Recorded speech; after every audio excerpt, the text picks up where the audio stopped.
let's get started because we have also some practical sessions that will be running towards the end of the training. So thank you again for having me here. So I'll be spotlighting the first one, which is digital and tech skill. I understand that, right? We're in the future of artificial intelligence. It's not even wholly digital and tech now. We also have AI, where even for some of us who are digital and tech savvy, we also are just in this ocean of, trying to upskill with what AI can do, as we've been told that AI is there to also support us and not to take our jobs, right? And really, at the foundation of everything when it comes to digital skills is having to also understand these Microsoft, Google Workspace. Everybody kind of uses Google, right? Zoom meetings, Google meetings, ability to use normal Google Workspace, the Google Drive, the photos.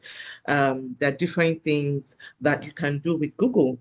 With Microsoft Office Suite as well, especially when you're looking to be in a corporate setting, most times, all of the infrastructures that we use, I worked in the bank for over 12 years. So if you can imagine with the banking sector, as I hope there as they are, most of all of the tools that we do is on Microsoft. So now we're talking about Microsoft Office, Microsoft Outlook. Maybe you're using that for your email. You're talking about, Microsoft Teams, right? So instead of using Zoom, we have another Microsoft product called Teams, and that is what people use. So usually you want to also just try and upskill and know how to use all of this. Typing and formatting is very important. You will type emails, you're going to write memos, right?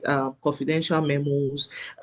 So for example, when I was in the bank, if I want to report an incident to my supervisor or my colleague, we do not just wait for word of mouth. Oh, yeah, I told Dr. T that this was an issue that happened. What if Dr. T denies at the point of being, maybe there's an issue that has occurred? So even as a mode of operation in life, make sure that you always document things, right? Sometimes when you have this physical interaction with people and you want to go to an image, you will say, oh, as earlier stated, or as earlier discussed, right? So that whoever is reading that mail understands that there's been a physical interaction, right? But like they say, that whatever you're sending either via email or you're trying to write it in form of a memo, it's like your own evidence. Peradventure, anything goes south, or if anything goes bad, right? Yes, okay. I see that somebody put in the comment that I had those word of yeah, it will backfire in your face in your career. So these things, as simple as it is, please, you do not want to take it for granted. I know that the thing is, whatever you do in your normal day-to-day life, that is what actually takes over whenever you even find either that good job or you find yourself working in a big corporate. It's like a lifestyle, right? Of course, so you have to type. There are tools right now that helps to correct your English. We will also spotlight some of those tools so that you can take that as lessons learned. And in terms of formatting as well. Now, my go-to will be maybe Udemy for, taking courses like this. Some are free. If you're also on LinkedIn, you will have a lot of LinkedIn free courses that can teach you about Microsoft Office Suite, Google Workspace, typing and formatting. But again, we will spotlight most of all these tools that can just help fast track it. But I think I cannot just say it enough that in this world of today, you cannot just, put aside all these foundational tools. You have to continue to perfect them and make sure that if you're in a corporate setting, please ensure to type it. And okay, I think I also mentioned memos. Now, when it comes to memos, you want to talk to your supervisors. You cannot just type things to them, right? Because sometimes, especially in the Nigerian space, some of the supervisors, even though they're in the tech savvy world, they are still very traditional, right? So you have to pass an hard copy A4 sheet that you have typed, and you have to still take it to them to sign, right? So you have to say, okay, this is what my review is about. So you must be able to type, format, give them a background as to why you're seeking their approval. And that is why typing, formatting, either through a mail or through a physical hard copy is very, very, very important. But like I said, please go to Udemy, go to LinkedIn. and there are a lot of free resources on how to upskill this, right? For the other one, smart living, I'm sure everybody kind of, we're on Zoom right now, right? I recall in 2020 during COVID, there was this thing we kept hearing in the banking sector, future of work, future of work, future of work, right? And then we say, what is FOW? And we got all this Deloitte, Accenture, they came to the bank to train us, to make us get ready. And all of a sudden, before COVID lockdown happened, this future of work was right in our face, right? In my office that time, we will not adopt Microsoft Teams, right? People were not even up on emails. But after COVID happened and there was lockdown, remember, business is not stopped, right? Which kind of just made sure and enforced that the use of all these tools are staring us in the eyes. Now people are kind of gradually going back to work, but whether we like it or not, this adoption have come to stay and is going to get more and more because we are now even in the event of AI, right? Again, we cannot say more. AI tools is everywhere. How do you keep up with it? Even me, I'm in the digital space and sometimes I get overwhelmed, right? We still said it. I was at another tech meeting here in Canada where we mentioned that AI will not stop, right? People will keep on retweaking, but you just have to find your faith and know what works for you. So don't go about learning all the AI tools. But if you're able to just do one, I'm a fan of niching. If all you do is AI that can help you to type mails, write mails efficiently, push out content, please just be so good at that and overall start to upskill. And one of the tools I would like to drop here, well, I did not promise to drop it, but you can go to future tools.io. That kinds of give you an overview of all of the AI trends. So I don't know if you took note of that, futuretools.io. It's like a database that tells you all of the AIs. So please stop taking screenshots. I understand when you're on Instagram, sometimes you see a lot of people, they post this AI tool that can do this, that can do that. Once you have this one tool called Future Tool, you are able to just know all of the trends, and it also helps to categorize all of the different areas, the ones you can use for video editing, for script writing, for email marketing, so that way you stay ahead of the trend. Now, it's very important, online safety and digital boundaries. In this midst of AI, there are a lot of people who are also fraudulent. Here in Canada, for some reasons, we see on YouTube a video of our minister, Makani, telling us, oh, come and, it's like a lip sync, telling you, come and invest. Abba, there's some things that you're the one that actually fell into the ditch yourself. How will, a whole prime minister of Canada be on YouTube to run an ad to tell you that there's this trading tool that, the government, of course, is AI, is lip syncing and it's looking like it's him. But guess what? A lot of vulnerable people will click on that ad and get that whole hard-earned money gone. So I'm telling you right now that even in the South or in the North, even in Nigeria and in Canada as well, we are faced with a lot of fraudulent issue. Okay, take for example, on LinkedIn, there was this job application that just popped into what's it called, into my DM, more like I was head hunted for a role, right? And this person starts to ask me some funny things. Now, here we have something called a social insurance number, SIN, which you do not just share publicly to anybody because they could take loans, they could, just take credits even without you knowing, right? And this person starts to ask me all of these things, right? Remember, of course, everybody is trying to find that next paying job here. If I was not really safe, I would think, oh, okay, it came to LinkedIn to find me, right? And when he started asking for all of these things, it was too good to be true because I had not even done an interview. They just told me they were impressed with my profile and my CV. And the next thing was, Bade, send your SIN and let us get the job. I was like, So in banking, I was in audit for over 10 years. It's hard for you to get me, trust me. Because again, I understand when things comes easy, but there's still a place of human interaction. So you want to be really safe before you click those links. You want to be safe before you share your details. I have a friend as well that got an email from Google Careers, right? But sometimes when those email comes, do you know you can actually double click on the form and it will show the email address, and from the email address you can spotlight that this one is fake. Because what happens with emails sometimes is that you can kind of rebrand the name, before you send it out. So some people, they use all this email marketing software that even if I have, for example, badenwa at omnisoft.com, before I send that email to you, I'm able to retweak it and say, okay, send it out as Google Careers. Can you imagine that? But when you receive that email, you can double click and see that it's Bade at Omnisoft. Now, how is Bade at Omnisoft being Google Careers? If I am sending from a true domain, as that is called, right? It should be bade at googlecareers.com. Because if I'm even representing Google at that point, then I should have an email in that domain. Please let me know if you kind of get me. Just maybe do a thumbs up so that I know that I'm not talking to myself. And if you are finding value, please just motivate me, okay? Because you see, it's hard to put 3 kids to put them quiet on Saturday. Thank you. Please just put, okay, drop value, value, value. Let me know if you're getting something out of this training. Thank you so much. That means a lot. Thank you. All right. So, like I said, you want to be sure, double click on that email and see what the URL, right? What the email is talking about. And that way you are sure maybe it's a spam or it's not a spam. But I kid you not, you want to be very careful. And now to the backstory of these people who headhunted me on LinkedIn. I don't know, for some reason, because I'm a fake woman, I went back to them and said, you were a scam. And I do not take it for granted. Do not come, because Canada is tough enough to all new immigrants, right? And so if you want to come to us, please come clean, come correct. Don't come juicy and tell me, oh, I should submit my SIN because I've been automatically offered a job.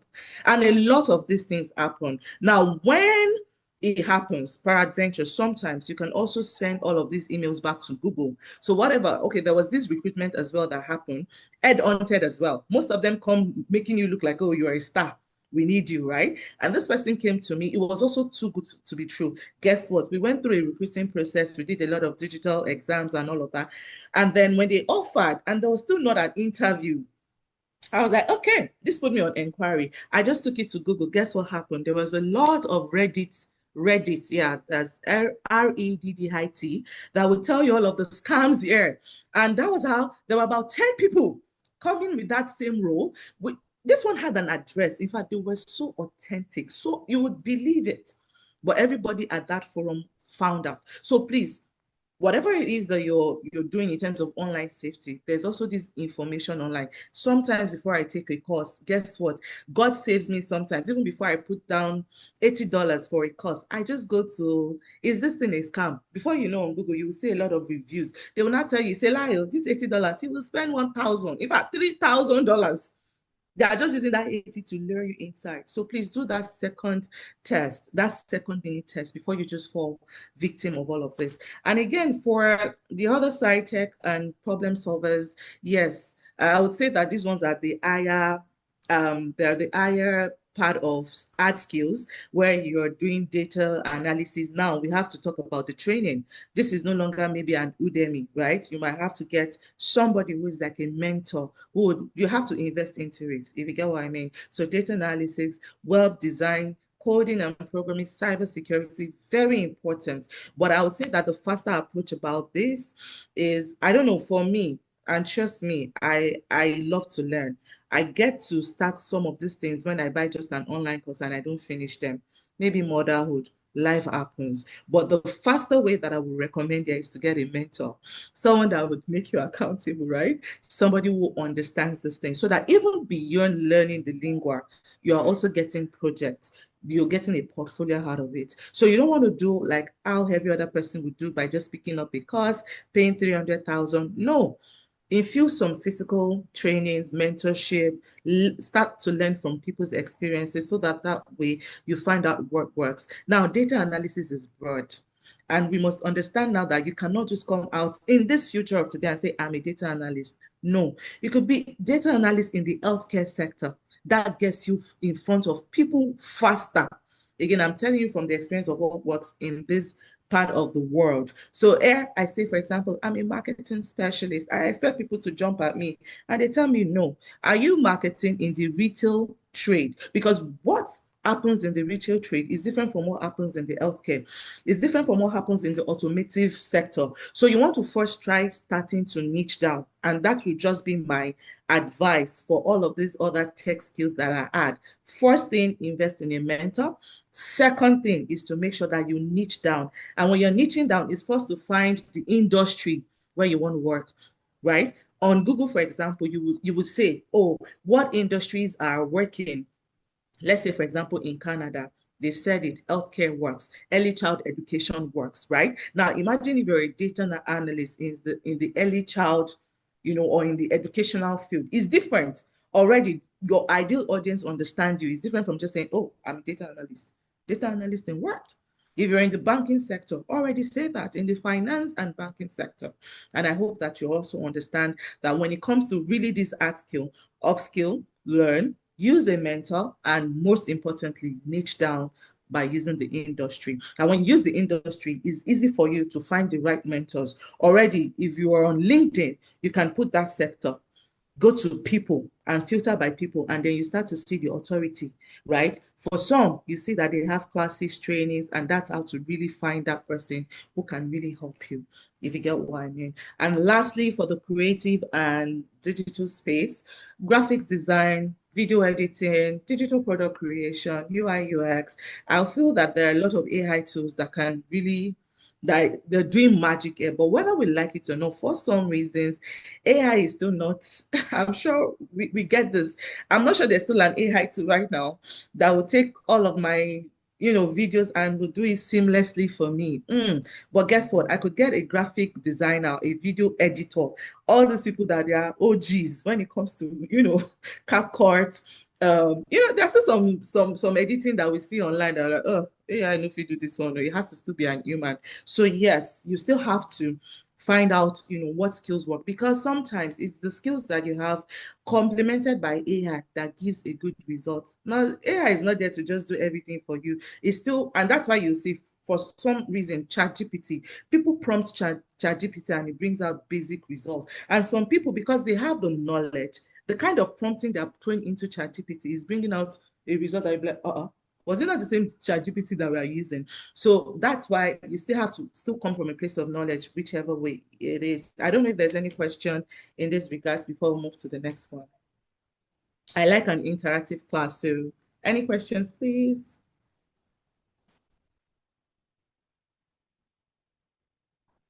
I was Or gonna, if not, okay, please go ahead. and I was going to ask for um some of the problem solving things that you were talking about. Like, are there like universal ones that we should learn, if that makes sense? Like No problems. if you go back to the other slide, the Okay. um yeah, like for data analysts, analysis Okay.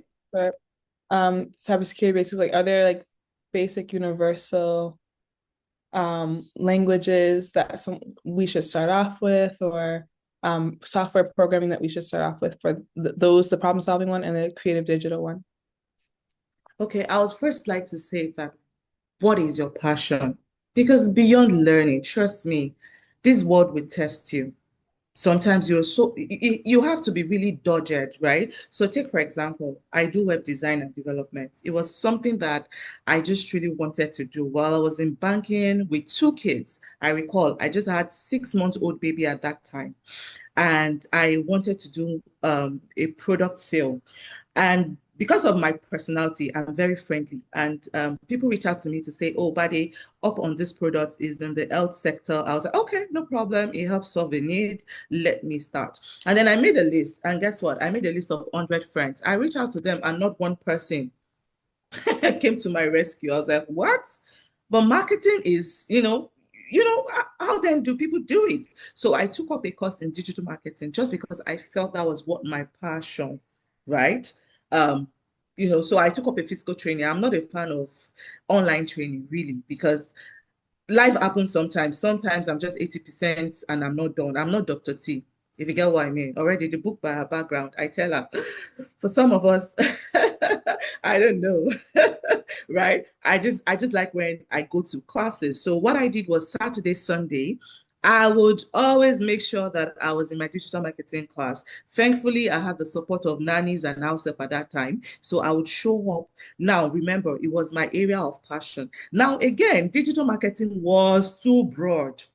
The different aspects of digital marketing. We have SEO, called search engine optimization. We have customer relationship management. We have web design. Web design kind of seems to be the hardest, right, when it comes to developing a website. But guess what? That was the one that interested me because I feel that if I stretch myself and I know it, and I know it, nobody can take it away from me. So I went to the classes. I did not get serious impact. I started with YouTube. There are a lot of free resources on YouTube, right?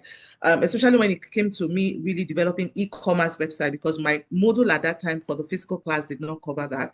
I had free trainings, 2 hours training. I fell sick when I was done. I kid you not, it was not easy. But guess what? Nobody can take that skill away from me right now, right? But again, it was because it was in line with my passion. So I think I would throw that back to you. All of these careers that we have listed here, these art skills, they are all in demand. But for example, if you say data analysis and already Excel scares you, do you think you will perform good in data analysis? Or you do not even understand. And for some reason, some people cannot hold arithmetic. They don't, and there is no condemnation here, right? When they just see a lot of figures and calculation, oh, you miss me. But when it comes to talking, they are talkatives like me. You get my point. So Yes, at that yes. point, you already know that data analysis is not your thing because whether you like it or not, by the time you start to upskill with data analysis, you are going beyond Excel. You are using computer programming like SQL, right? Mhm. Like Power BI, you're doing dashboard, you are doing statistics. So if you know that math is not your thing, please go ahead.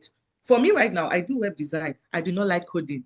Guess what? I'm helping a particular university here that their website is on coding. We're trying to make some retweaks before we run ads to say, oh, can we have this kind of retweaks? It's been taking them 5 weeks to do an update on Java. And meanwhile, on my web design, I'm able to, it's very fluid, it's agile. I can make changes immediately.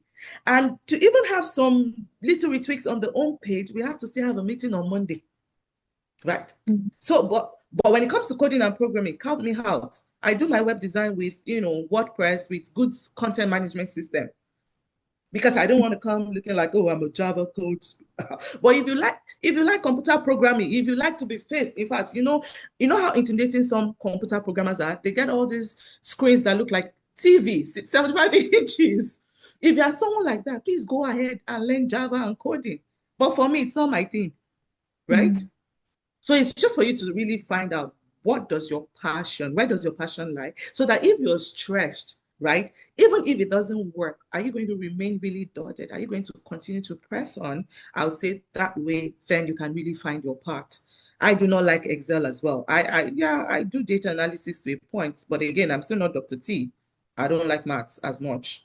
But when it comes to talking, you find me there. So if I see skills like web design, development, right, that's where you'll find me.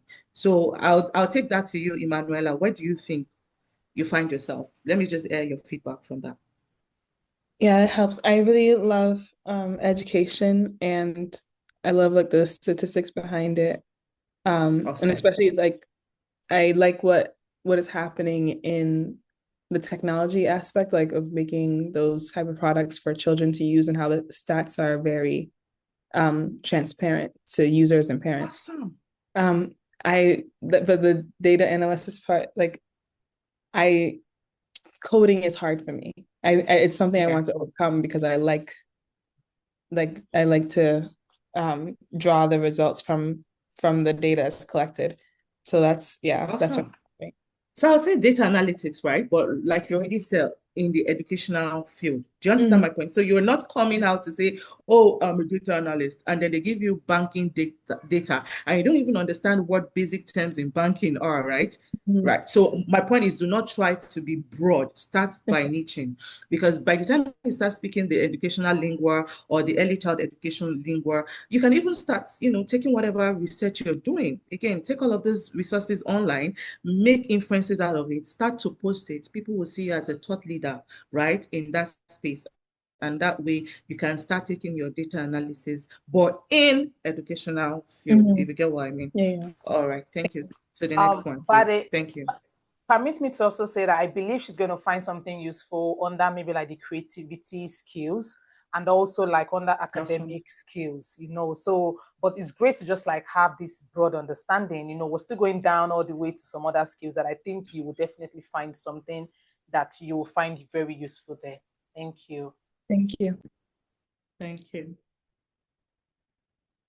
All right. So for the digital skills as well, we have a lot of tools. Again, it's art skills, so we don't just want to talk theory. I think we already dropped future tools. That is like the big OGs, if you get my point. But exploding topics as well. They are where it's also a very good tool, explodingtopics.com. I hope you're taking notes. Um, yeah, so you can also use that to spot trends, right? Even before they occur. So depending on the niche industry you want to review, it will just bring out all of the tools, the topics. You can use it for research as well. So yeah, Emanuela, this might be a good tool for you to just find out data analysis and then put the field where you want. There are filter options there, and then you can actually know where to start from. Now, whether we like it or not, again, there are softwares that you have to make your life better.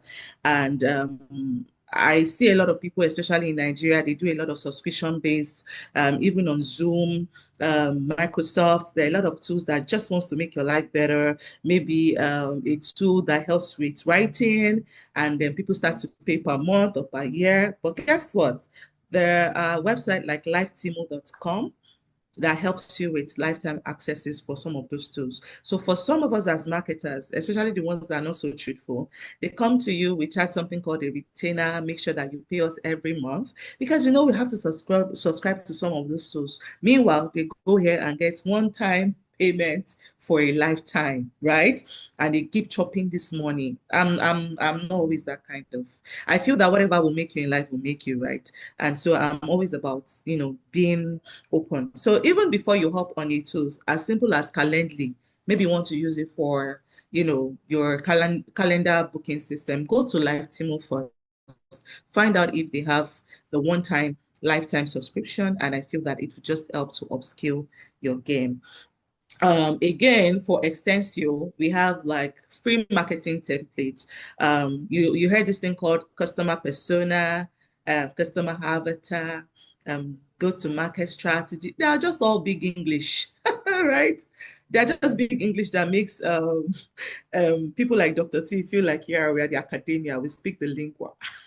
Thank you, Lulu. Buyer persona, avatar, ideal target audience. I recall when I did my certification in Scrum, there were basic things that we know.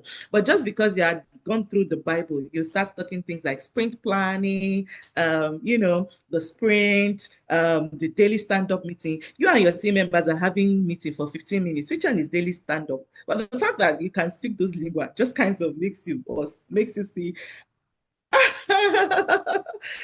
Okay, I will not be distracted by the comments. Okay. So if you get what I mean. So with Extensio, especially for people who are in the social media space, you will see a lot of templates. These templates, you can take it to Canva, redesign it, and even start selling it. Remember, there's no need to start rinsing and repeating, right? Just whatever works, reiterate it. So you will see a lot of templates on Extensio. Take it to Canva and start selling. Guess what? Here, for example, we have a store called Etsy, ETSY. People sell a lot of Canva templates. Dr. T is she's so, sorry, I don't want to use, she's so damn good with Canva, right? And she's just sitting there. Meanwhile, she can start monetizing for good dollars. Do you understand my point? So go to Extensio, see what works, redesign it, and go to stores like Etsy, like eBay, the places where you can sell digital products and start to sell it and start earning dollars. Imagine if you're in Nigeria and yeah, I know Lolu is there and she's also very good in social media as well. So go to Extensio. People buy templates here because they just feel like, well, for the baby girl lifestyle, we can start redesigning right now. So go get ideas there, put them on Canva and put shareable link and design and sell. And people are making thousands of dollars just by selling Canva templates here in Canada. And it is global. Yeah, it's global. And if you have any issues, please do let me know. And when we get to the physical part, hey, there's a very big tool that we are all sitting on here called Google Chrome. And it amazes me when people don't even know that Google Chrome is beyond searching for, is Dr. T real? Who is Dr. T? Is Dr. T married? Right? Beyond going there to be searching for things that are not your business. How tall is Jesus? Exactly. Is Jesus coming soon? Right? Or who is Bade Rotibi? Is she truly in Canada? Beyond just using it as a search engine, Google Chrome is vast when it comes to free tools that you can just really start using to upskill. So we will take that to the practical aspect. We'll be sharing just maybe two. I will give you I'll quickly run on some slides, but I'll give you like the top one that I will want us to take away here, which is how to write your emails officially and have your email signature basically, and also how to understand keywords. So I know Emanuela said, okay, which of these ones should I even prioritize? But guess what? Sometimes I always tell people that in this future, it's not just about where your passion lies, it's about what is in demand. As long as it's in demand and you're upskilled in that regard, you'll make money because it's demand versus supply. That is how you make money. So this is not the era of, oh, I am a coding and Python expert, and all I want to do is coding and Python. If I give you these keyword tools, because the keyword tools will come with search volume, it kind of gives you the back end of what people are researching on Google. So your Google is going to be like a machine, like a research machine, right? Thank you. Passion, no, they to pay bills again. Exactly. It's whatever people are looking for. And if you're in that place of authority to supply their demand, making sales is very, very important. Thank you very much. I don't know if